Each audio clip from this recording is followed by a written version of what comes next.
Welcome to day 180 of our one-year Bible reading plan. Today in Nehemiah 11-13, we see Jerusalem repopulate, the walls dedicated with joy and worship, and Nehemiah courageously enforcing spiritual reforms. In Acts 14, Paul and Barnabas continue their missionary journey, preaching boldly despite fierce opposition, even surviving stoning. Their faith inspires us to stand firm. Let's dive in. Nehemiah chapter 11. Now the leaders of the people settled in Jerusalem. The rest of the people cast lots to bring one out of every 10 of them to live in Jerusalem, the holy city, while the remaining 9 were to stay in their own towns. The people commended all who volunteered to live in Jerusalem. These are the provincial leaders who settled in Jerusalem, now some Israelites, priests, Levites, temple servants, and descendants of Solomon's servants lived in the towns of Judah, each on their own property in the various towns, while other people from both Judah and Benjamin lived in Jerusalem. From the descendants of Judah, Athaiah son of Uzziah, the son of Zechariah, the son of Amariah, the son of Shephatiah, the son of Mahalalel, a descendant of Perez, and Messiah son of Baruch, the son of Kolhoz, the son of Haziah, the son of Adaiah, the son of Joiarib, the son of Zechariah, a descendant of Shelah. The descendants of Perez who lived in Jerusalem totaled 468 men of standing. From the descendants of Benjamin, Sallu son of Meshullam, the son of Jod, the son of Pedaiah, the son of Kaliah, the son of Messiah, the son of Ithiel, the son of Jeshaiah, and his followers, Gabbai and Sallai, 928 men. Joel son of Zichri was their chief officer, and Judah son of Hasanua was over the new quarter of the city.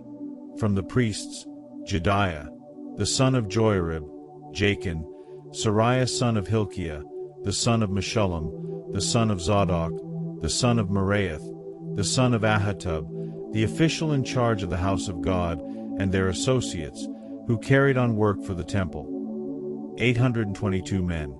Adaiah son of Jeraham, the son of Pelaliah, the son of Amzi, the son of Zechariah, the son of Pashur, the son of Malchijah, and his associates, who were heads of families. 242 men. Amashsai son of Azarel, the son of Otsai, the son of Meshillamoth, the son of Immer, and his associates, who were men of standing, 128.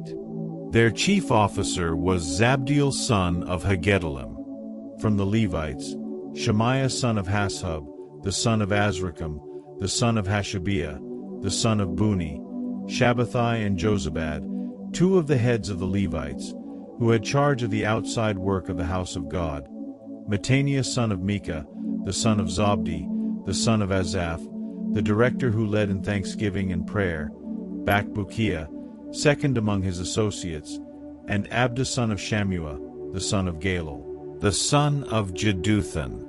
The Levites in the holy city totaled 284. The gatekeepers, Akub, Talmon, and their associates, who kept watch at the gates, 172 men. The rest of the Israelites, with the priests and Levites, were in all the towns of Judah, each on their ancestral property. The temple servants lived on the hill of Ophel, and Ziha and Gishpa were in charge of them. The chief officer of the Levites in Jerusalem was Uzzi son of Bani, the son of Hashabiah, the son of Mattaniah, the son of Micah. Uzzi was one of Asaph's descendants, who were the musicians responsible for the service of the house of God. The musicians were under the king's orders, which regulated their daily activity. Pethahiah son of Meshizabel, one of the descendants of Zerah son of Judah, was the king's agent in all affairs relating to the people. As for the villages with their fields, some of the people of Judah lived in Kiriath Arba and its surrounding settlements, in Dibon and its settlements, in Jekabzeel and its villages, in Jeshua, in Malada, in Beth Pelet, in Hazar Shul, in Beersheba and its settlements, in Ziklag, in Makona and its settlements, in En-Rimmon, in Zorah, in Jarmuth, Zanoah, Adullam and their villages, in Lachish and its fields, and in Azekah and its settlements. So they were living all the way from Beersheba to the valley of Hinnom. The descendants of the Benjamites from Geba lived in Michmash, Ijah, Bethel and its settlements, in Anathoth, Nob and Ananiah, in Hazor, Ramah and Gittaim, in Hadid, Zeboim and Neballat, in Lod and Ono, and in Gu-Harashim. Some of the divisions of the Levites of Judah settled in Benjamin. Nehemiah chapter 12. These were the priests and Levites who returned with Zerubbabel son of Shealtiel and with Joshua, Sariah, Jeremiah, Ezra, Amariah, Malluch, Hattush, Shechaniah, Rehum, Mirmoth, Iddo, Ginnathan, Abijah, Mijamin, Moadiah, Bilgah, Shemaiah, Joiarib, Jediah, Sallu, Amok, Hilkiah and Jediah. These were the leaders of the priests and their associates in the days of Joshua. The Levites were Jeshua, Binnui, Kadmiel, Sherebiah, Judah, and also Mattaniah, who, together with his associates, was in charge of the songs of thanksgiving. Bakbukiah and Uni, their associates, stood opposite them in the services. Joshua was the father of Joachim, Joachim the father of Eliashib, Eliashib the father of Joiada, Joiada the father of Jonathan, and Jonathan the father of Jaddua. In the days of Joachim, these were the heads of the priestly families. Of Sariah's family, Moriah; of Jeremiah's, Hananiah; of Ezra's, Meshullam; of Amariah's, Jehohanan; of Malluch's, Jonathan; of Shechaniah's, Joseph; of Haram's, Adnah; of Meremoth's, Helkai; of Iddo's, Zechariah; of Ginnathan's, Meshullam; of Abijah's, Zikri; of Miniamin's and of Moadiah's, Piltai; of Bilgah's, Shammua; of Shemaiah's, Jehonathan; of Joiarib's, Mattani; of Jediah's, Uzzi; of Sallu's, Kaulai; of Amok's, Eber; of Hilkiah's, Hashabiah; of Jediah's, Nethanel. The family heads of the Levites in the days of Eliashib, Joiada, Johanan and Jaddua, as well as those of the priests, were recorded in the reign of Darius the Persian.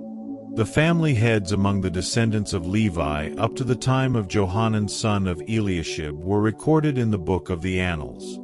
And the leaders of the Levites were Hashabiah, Sherebiah, Jeshua son of Kadmiel, and their associates, who stood opposite them to give praise and thanksgiving, one section responding to the other, as prescribed by David the man of God.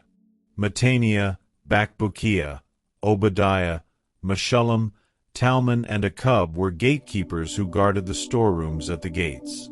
They served in the days of Joachim son of Joshua, the son of Josadak, and in the days of Nehemiah the governor and of Ezra the priest, the teacher of the law. At the dedication of the wall of Jerusalem, the Levites were sought out from where they lived and were brought to Jerusalem to celebrate joyfully the dedication with songs of thanksgiving and with the music of cymbals, harps, and lyres. The musicians also were brought together from the region around Jerusalem, from the villages of the Netophathites, from Beth Gilgal, and from the area of Geba and Asmaveth, for the musicians had built villages for themselves around Jerusalem. When the priests and Levites had purified themselves ceremonially, they purified the people, the gates, and the wall. I had the leaders of Judah go up on top of the wall. I also assigned 2 large choirs to give thanks. One was to proceed on top of the wall to the right, toward the dung gate. Hoshea and half the leaders of Judah followed them, along with Azariah, Ezra, Meshullam, Judah, Benjamin, Shemaiah, Jeremiah, as well as some priests with trumpets, and also Zechariah son of Jonathan, the son of Shemaiah, the son of Mattaniah, the son of Micaiah, the son of Zachar, the son of Asaph, and his associates, Shemaiah, Azarel, Malalai, Hilalai, Maai, Nethanel, Judah, and Hanani, with musical instruments prescribed by David the man of God. Ezra the teacher of the law led the procession. At the fountain gate they continued directly up the steps of the city of David on the ascent to the wall, and passed above the site of David's palace to the water gate on the east. The second choir proceeded in the opposite direction. I followed them on top of the wall, together with half the people, past the tower of the ovens to the broad wall, over the gate of Ephraim, the Jeshanah gate, the fish gate, the tower of Hananel, and the tower of the 100, as far as the sheep gate. At the gate of the guard they stopped.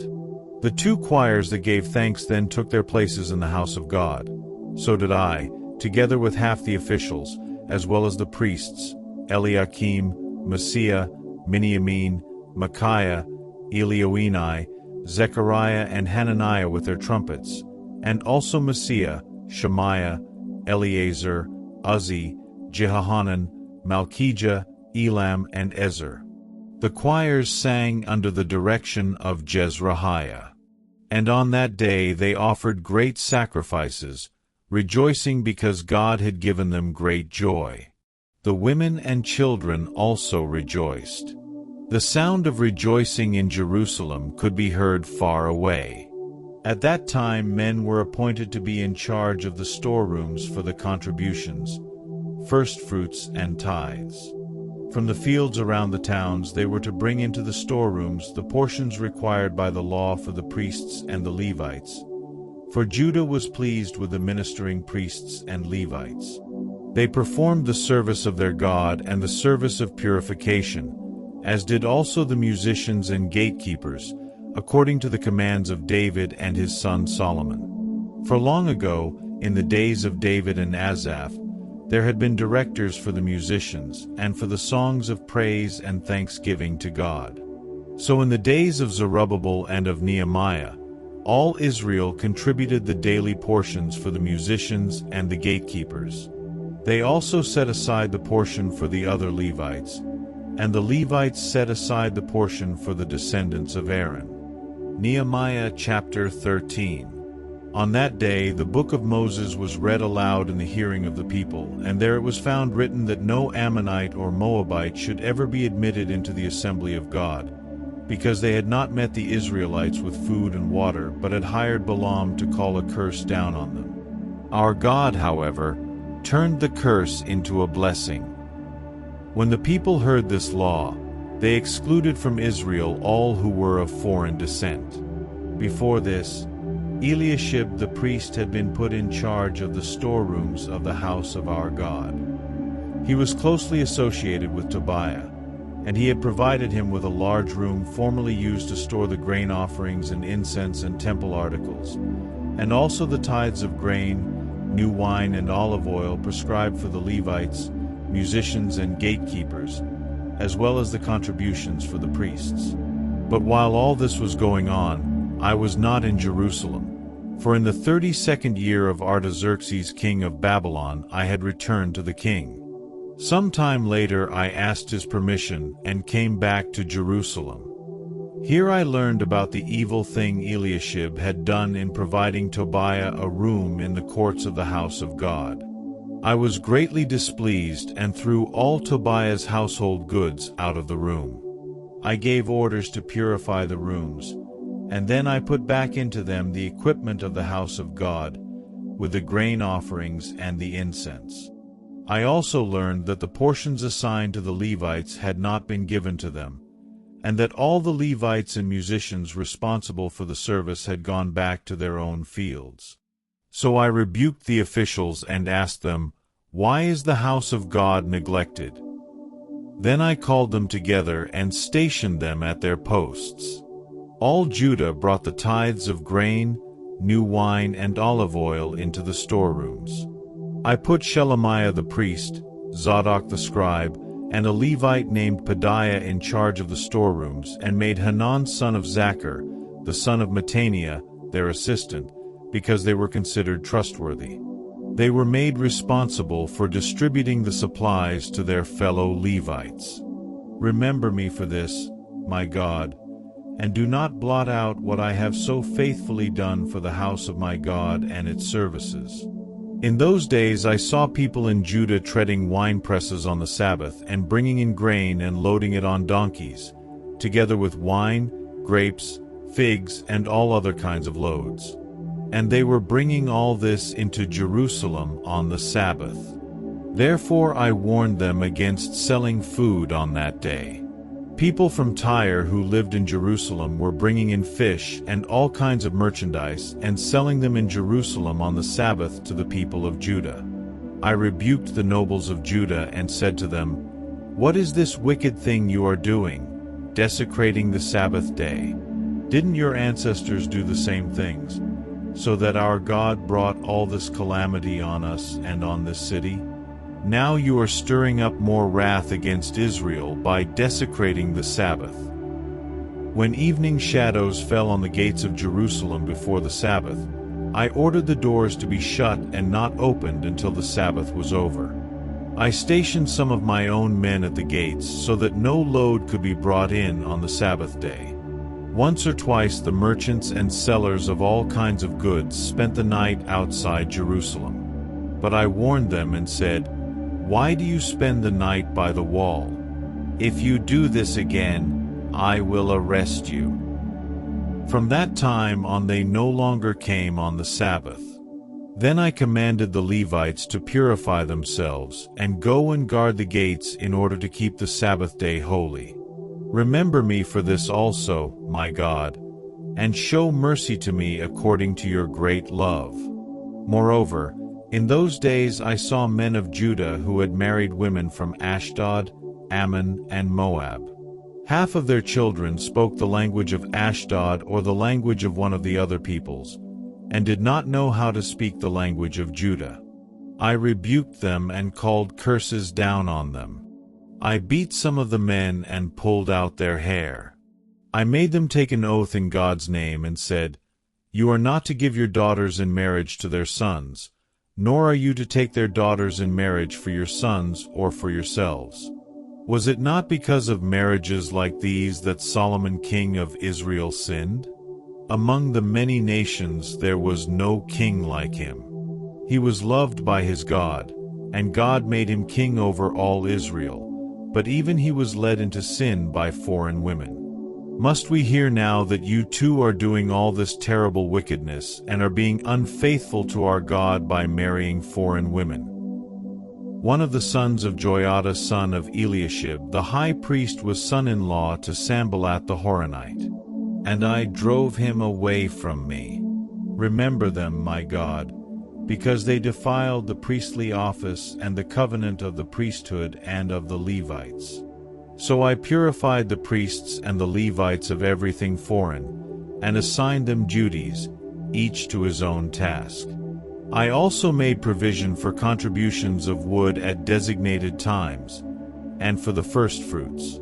Remember me with favor, my God. Acts chapter 14. At Iconium, Paul and Barnabas went as usual into the Jewish synagogue. There they spoke so effectively that a great number of Jews and Greeks believed.